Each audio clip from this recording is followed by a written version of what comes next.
If you ever needed help or had some kind of medical emergency, where do you think you'd have a better chance of getting assistance from a passerby? A bustling shopping mall or a quiet neighborhood street?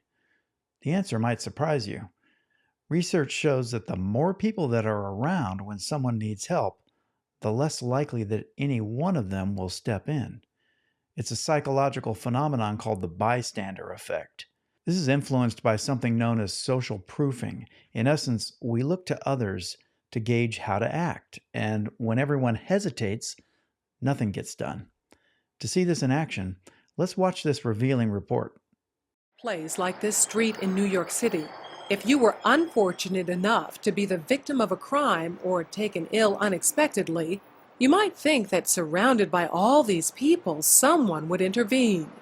After all, isn't there safety in numbers? Psychologists say no.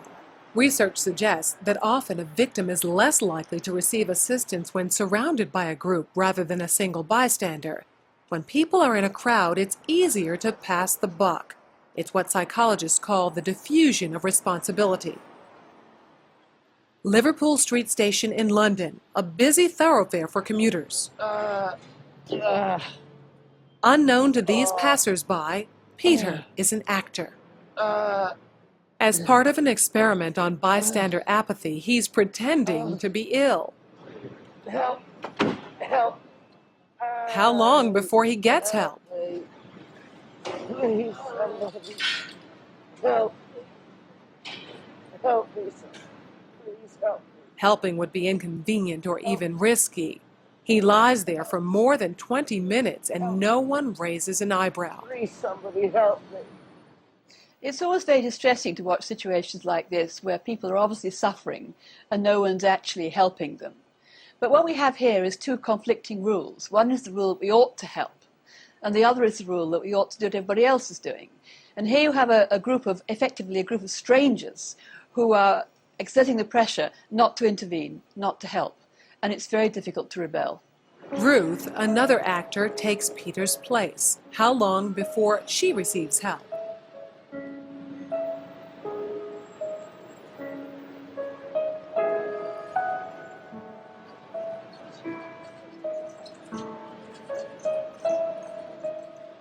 Four minutes later, and 34 people have passed without stopping.